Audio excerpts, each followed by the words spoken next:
Here is a short story. Ulvis Alberts was a freelance photographer who had been documenting poker tournaments in the late 1970s. On his first visit to Binions, several players wanted to buy enlargements of the pictures he had taken of them. He charged $75 for the photos, but a problem came. When the players pulled out their large wads of cash, none of them had any small bills. So he increased his price to $100 per photo and everyone was happy. Imagine a world where money flows like water and fortunes are won and lost in the blink of an eye.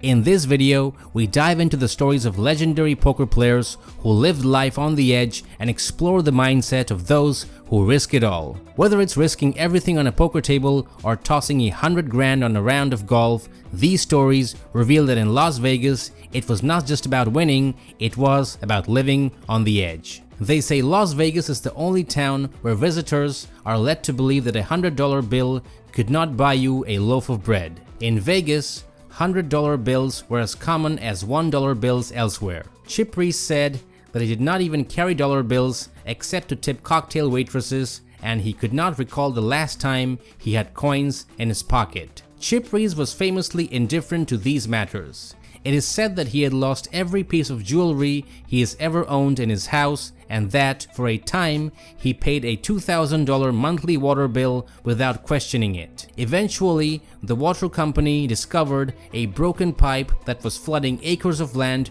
around his property, but Chip Reese did not notice. He said that the money meant nothing and that if you truly cared about it, you would not be able to sit down at the poker table and bluff away $50,000. He explained that if he thought about what money could buy, he would not be a good poker player. He compared poker to Monopoly, saying that in both games, you treat the chips or cash like play money and do not think about it until it's over. Doyle Brunson said that to play high-stakes poker, you need to have a total disregard for money. He explained that money is just an instrument and you only notice it when you run out. For top players, running out of money is a relative idea.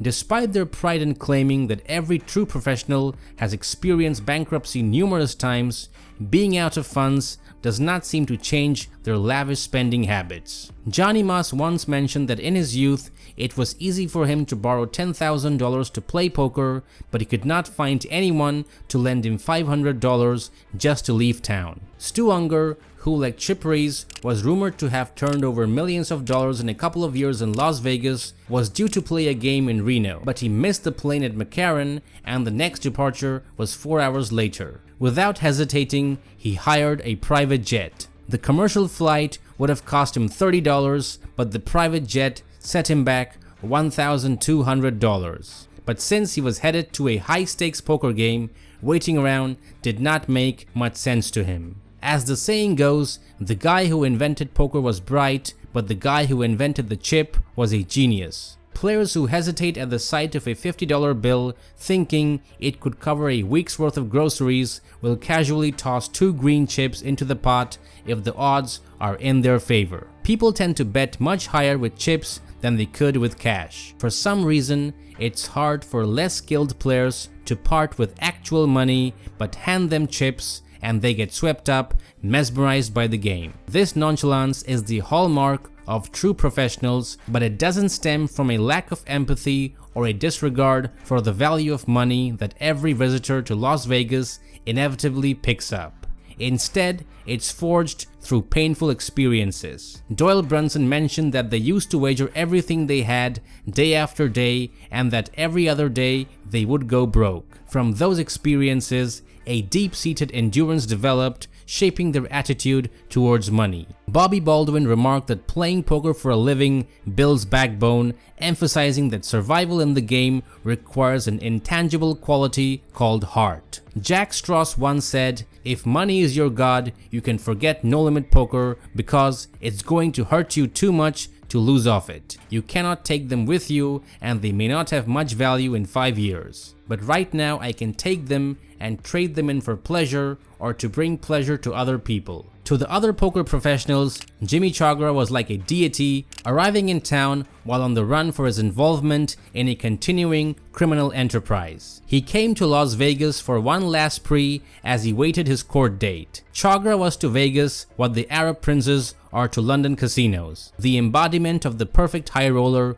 with no concern for the future and backed by seemingly endless and untaxed wealth. Chagra's money was as black as pitch, but he was not interested in cleaning it up, but only enjoying it while he had time. Unsurprisingly, the only place willing to accommodate the insane amounts he wanted to wager was Binion's Horseshoe. Every night, he played craps, blackjack, and roulette, and during the day, he'd catch some fresh air with the boys on the Dunes golf course, sometimes wagering $500,000 per round. Being a skilled gin rummy player and with Binion's poker room open for the World Series, he decided to pick up Hold'em and deuce to 7 lowball. The poker professionals were thrilled to teach Chagra, but even they were stunned by the stakes he wanted to play. The minimum buy-in was $50,000, but few dared to sit down with so little, as Chagra frequently threw in $20,000 bets, claiming it was just to liven up the game.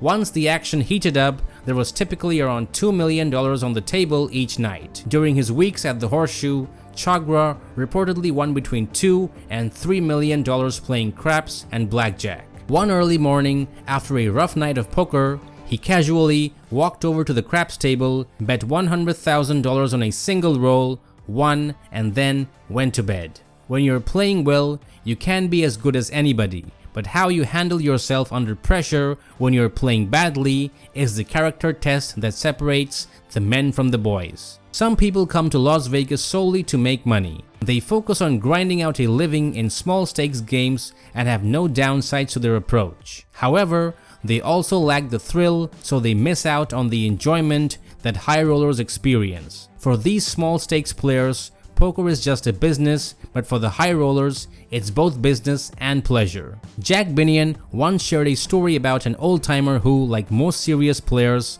had been broke more times than he could remember. But at the age of 73, he hit one final lucky streak and found himself $700,000 richer. Everyone urged him to buy an annuity policy. With $100,000, he could secure a comfortable life for the rest of his days and still have $600,000 to play with. But he did not even consider it. Binion said he preferred to take his chances of going broke, which he did, and it did not bother him at all. When you think about it, he was right. If you go broke in Las Vegas, you don't really starve to death. Financially speaking, there is a far greater gap between you and a poor native in Africa than between you and the richest man in the world. In the free enterprise system, you have to assume that each person is the best judge of how he wants to spend his own money. So, if someone wants to wager $100,000 in a poker game, that's their choice. Society might view it as poor judgment, but if that's what they want to do, you cannot fault them for it.